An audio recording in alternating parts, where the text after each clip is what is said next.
ചങ്ങായിമാർ, ഇന്ന് രാവിലെ തൊട്ട് സോഷ്യൽ മീഡിയയിൽ ഇങ്ങനെ കറങ്ങിക്കൊണ്ടിരിക്കുന്നത് നമ്മളെ സംഘികളുടെ കേസരി പത്രാധിപർ മധുവാട്ടന്റെ കുറച്ച് ഭക്ഷണ വർഗീയത. എന്തൊക്കെ ടീമാണല്ലേ, എന്തെല്ലാം തരത്തിലാണ് ഭക്ഷണത്തില്, വസ്ത്രത്തില്, തീട്ടത്തില് വരെ വർഗീയത കാണാൻ ഈ സംഖ്യയൊക്കെ പറ്റും. എന്നാൽ ഈ ചങ്ങായിനെ സഹിക്കുന്ന സംഖ്യകളെ ഇനി എങ്ങനെ ഷവർമ്മ കഴിക്കും? ഇതേ പോക്കാണെങ്കിൽ ഇവനെല്ലാം സംഖ്യകളെ അടിച്ചു കൊല്ലും കേട്ടാ. ഭക്ഷണം കഴിക്കാണ്ട് മരിക്കും സംഖ്യകൾ. നമുക്ക് ചാണകം മധുവാട്ടന്റെ ആ വീഡിയോ കാണാല്ലേ. കഴിക്കുന്നത് വർമ്മയാണ്, കഴിക്കുന്നത് ശവമാണ്. അതുകൊണ്ടാണ് അതിന് ശവവർമ്മ എന്ന പേര്. ചെറിയ തിരുത്തുണ്ട്, കഴിക്കുന്നത് ശവമല്ല കേട്ടാ, ഈ പറയുന്നതാണ് ശവം. പച്ച ശവം, ജീവനോടെയുള്ള നാറിയ ശവം. ഇതുപോലത്തെ ഒരു തീട്ട ശവം ലോകത്തുണ്ടാവില്ല. സംഖ്യകളുടെ കൂട്ടത്തിൽ ഇതുപോലത്തെ ഒരുപാടുണ്ടാവും, പക്ഷെ നമ്മളെ മനുഷ്യന്മാരുടെ കൂട്ടത്തിൽ ഇതുപോലത്തെ സാധനം ഉണ്ടാവില്ല. അതുകൊണ്ടാണല്ലോ അവരെ സംഖ്യകൾ എന്ന് പറയുന്നത്. അടുത്തത് കേൾക്കാം. കരിഞ്ഞ മാംസത്തിന്റെ ഗന്ധം. മാംസം കഴിക്കുന്നത് തെറ്റാണെന്നൊന്നും ഞാൻ പറയുന്നില്ല കേട്ടോ, പക്ഷേ കരിഞ്ഞ മാംസത്തിന്റെ ഗന്ധം, രൂക്ഷമായ തീഷ്ണമായ ഗന്ധം നമ്മളുടെ നാസാദ്വാരങ്ങളെ തുളച്ചുകൊണ്ട് കടന്നു പോകുന്നു നമ്മുടെ തെരുവുകളിലൂടെ സഞ്ചരിക്കുമ്പോൾ.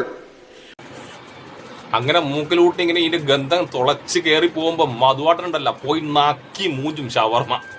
നക്കി മൂഞ്ചിട്ട് പാർസലും വാങ്ങി വീട്ടിൽ കൊണ്ടുപോയിട്ട് വീട്ടിലുള്ളവർക്കും കൊടുക്കും. എന്നിട്ട് അതിന്റെ ആദ്യം തട്ടിപ്പറിച്ച് നക്കി മൂഞ്ചു. എന്നിട്ടാണ് ഈട വന്നിട്ട് ഡയലോഗ് അളക്കുന്നത്. പല്ലിന്റെ അട കുത്തി അതിന്റെ ഈ പ്രസംഗത്തിന് തൊട്ടു മുന്നേ ഇങ്ങനെ ആ ഷവർമ്മ പല്ലിനട ഇങ്ങനെ കുത്തി എടുത്തിട്ടുണ്ടാവും. എന്നിട്ടാ വന്നിട്ട് ഷവർമ്മേനെ കുറ്റം പറയുന്നത്. ഉളുപ്പുണ്ടാവും മനുഷ്യ. അടുത്ത കേരളത്തിൽ ഷവർമ്മ കഴിച്ച് അനേകം പേര് മരിച്ചു. അതിലൊരു മുഹമ്മദ് ഇല്ല, അതിലൊരു ആയിഷ ഇല്ല, അതിലൊരു തോമസ് ഇല്ല, പക്ഷെ അതിൽ വർമ്മയുണ്ടായിരുന്നു. അതുകൊണ്ടായിരിക്കും ഒരുപക്ഷെ അത് ഷവർമ്മയായത്. ഈ ആക്രാന്തം മൂത്ത് ഭണ്ഡാരമടങ്ങാൻ ഇത് പോയി തിന്നു ചാകുന്നവന്റെ പേര് ഹിന്ദു എന്നാണ്. അതിലും തിരുത്തുണ്ട്. ഈ ആക്രാന്തം മൂത്ത് തിന്നുന്നത് സംഖ്യയാണ്, ഹിന്ദു അല്ല കേട്ടോ, സംഖ്യ. ഈ ബീഫെല്ലാം കിട്ടിക്കഴിഞ്ഞാൽ ഇത് ആരും കാണാൻ പാടില്ല. എന്നിട്ട് എവിടെയെങ്കിലും പോയിട്ട് നക്കി മൂച്ചി ഇങ്ങനെ ആക്രാന്തം മൂത്തിട്ട് എന്താണ് ഈനെ പോലത്തുള്ള നേതാക്കന്മാരുണ്ട് ഇവർക്കും കൊടുക്കണം. ബീഫ് എന്ന് പറഞ്ഞാൽ ഇവർക്ക് വിടൂലേ, ഇവര് കുറ്റായിട്ടെന്ന് പറയും. എന്നിട്ട് ഏടെയൊക്കെ കൊണ്ടുപോയിട്ട് ഇങ്ങനെ കിട്ടിക്കഴിഞ്ഞാൽ വലിച്ചു പാറി നക്കി മൂഞ്ചി ഇവനടക്കം ഇത് കുറ്റം പറയുന്നു. പിന്നെ ഇവനുണ്ടല്ലോ മുസ്ലിമും ക്രിസ്ത്യാനിയും മരിക്കാത്തതാണ് പ്രശ്നം. ഇവന്റെ മനസ്സ് നോക്കിയാട്ടെ, ആരും മരണപ്പെടലേ നമ്മൾ ചിന്ത, പക്ഷെ ഇവന് മരിക്കാത്തത് മുസ്ലിമും ക്രിസ്ത്യാനിയും ആയിപ്പോയെല്ലാം. എന്ത് മനുഷ്യനാന്നല്ലേ. പിന്നെ ഷവർമ്മയല്ലല്ലോ, പേര് മാറ്റില്ല, SH വർമ്മ. എന്തെല്ലാം മാനസിക രോഗാ നിങ്ങൾക്കെല്ലാം. അപ്പൊ ആ സംഖ്യകളെ ഇനി എങ്ങനെ ധൈര്യത്തിൽ ഷവർമ്മ പോയി കഴിക്കും? സംഖ്യകളെ ഷവർമ്മ തീറ്റ കഴിഞ്ഞ് ഇനി എന്തെങ്കിലും ജ്യൂസ്, പച്ചക്കറി ജ്യൂസ് കഴിച്ച് തിന്നോ. എല്ലാണ്ട് ഒരു ആക്റ്റ ഭക്ഷണം, ഇറച്ചി ഭക്ഷണം നിങ്ങൾ കഴിക്കണ്ട. ഇതുപോലത്തെ കുറെ എണ്ണം ഉണ്ട്, എല്ലായിടക്കും പോയി പ്രസംഗിപ്പിക്കും നമ്മൾ. നിങ്ങൾ തിന്നണ്ട നായ്ക്കളെ, നിങ്ങൾ ഷവർമ്മ തിന്നത് കാണുക നമ്മൾ. ഇനി അതെല്ലാം കഴിഞ്ഞ് പിന്നെ ഇവിടെ പോയി അറിയാം നമ്മളെ വേടന്റെ നെഞ്ചത്ത്. വേറെ എല്ലാം കഴിഞ്ഞ് ഇനി ഭക്ഷണം കഴിഞ്ഞ് ഇനി മനുഷ്യന്റെ നെഞ്ചത്ത് കയറില്ലാന്ന്, വേടന്റെ നെഞ്ചത്ത് കയറില്ല. അതും കൂടി കേൾക്കാലോ. ആള് കൂടാൻ വേണ്ടിയിട്ട് വേടന്റെ പാട്ട് വെക്കാൻ തയ്യാറാകുന്നവർ ഒരുപക്ഷെ ആള് കൂടാൻ വേണ്ടിയിട്ട് കാബറ ഡാൻസും നമ്മുടെ അമ്പലപ്പറമ്പിൽ വെക്കും.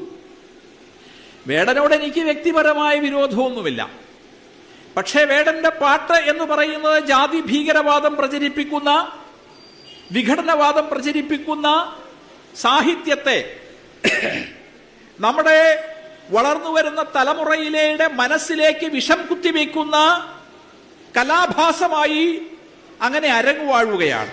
ജാതി ഭീകരത ആരാ പറയുന്നറിയാം. മതഭീകരതയും ജാതി ഭീകരതയും കൊണ്ടു നടക്കുന്ന സംഘി യുവതലമുറയെ നശിപ്പിക്കുന്നു. ഇതല്ല ഇതുപോലത്തെ പ്രസംഗങ്ങൾ കേട്ടാലന്ന് യുവതലമുറ നശിക്കുക. പിന്നെ വേടന്റെ പരിപാടിക്ക് ആളെ കൂട്ടേണ്ട ആവശ്യമൊന്നുമില്ലടോ. വേളന് പ്രത്യേകിച്ച് ആളെ വേണ്ട, ആൾക്കാർ എത്തും വേടന്റെ പേര് കേട്ട് കഴിഞ്ഞാല് കേട്ടാ. അതെല്ലാം കേട്ടിട്ട് ഇന്നത്തെ തലമുറയുടെ മനസ്സിൽ കുറച്ച് സ്നേഹം ഉണ്ടാകട്ടെ. നിന്റെ ഈ വൃത്തികെട്ട തീട്ട പ്രസംഗം കേട്ടിട്ട് നാറും, നിന്റെ സംഘി ടീം നാറട്ടെ. സംഘികൾ ഇങ്ങനെ കേട്ട് നശിച്ച് പണ്ടറങ്ങിട്ട് ഷവർമ്മയും കഴിക്കണ്ട, ഇനി വേടന്റെ പാട്ടും കേൾക്കണ്ട. നിങ്ങളെ സുരേഷ് ഗോപിന്റെ നിന്റെ എല്ലാം പ്രസംഗം കേട്ടിട്ട് സംഘികൾ ഇങ്ങനെ നശിച്ച് പണ്ടാരടങ്ങിട്ട് അടുത്തേയും കേൾക്കാം. വേടൻ എന്ന് പറയുന്ന കലാകാരന്റെ പിന്നിൽ ശക്തമായ സ്പോൺസർ ശക്തികളുണ്ട്. സൂക്ഷ്മമായി പഠിച്ചാൽ അത് ഈ രാജ്യത്തിന്റെ വിഘടനം സ്വപ്നം കണ്ട് കഴിയുന്ന തമോമയ ശക്തികൾ അയാളുടെ പിന്നിലുണ്ട് എന്ന് കൃത്യമാണ്. അത്തരം കലാഭാസങ്ങൾ നമ്മളുടെ നാലമ്പലങ്ങളിലേക്ക് കടന്നു വരുന്നതിനെ ചെറുത്തു തോൽപ്പിക്കാൻ നമുക്ക് കഴിയേണ്ടതാണ്. ചെറുത്തു തോൽപ്പിക്കണം. ഇവനെ പോലത്തെ തപോമയ ശക്തികൾ നമ്മളിടയിലുണ്ട്.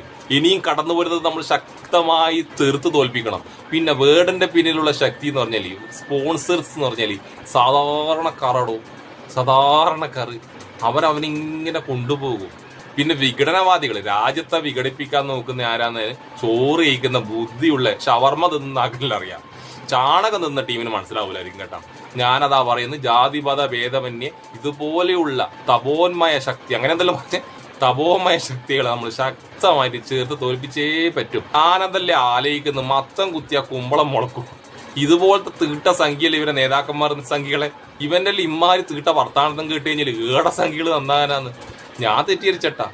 ഇനി ഒരിക്കലും നന്നാവില്ല. ഷവർമ കഴിക്കാണ്ട് പണ്ടാരടങ്ങും, പച്ചക്കറി ജ്യൂസ് കഴിച്ച് പണ്ടാരടങ്ങട്ടെ സംഖ്യകൾ. എന്നാ പിന്നെ ശരി സുലാൻ.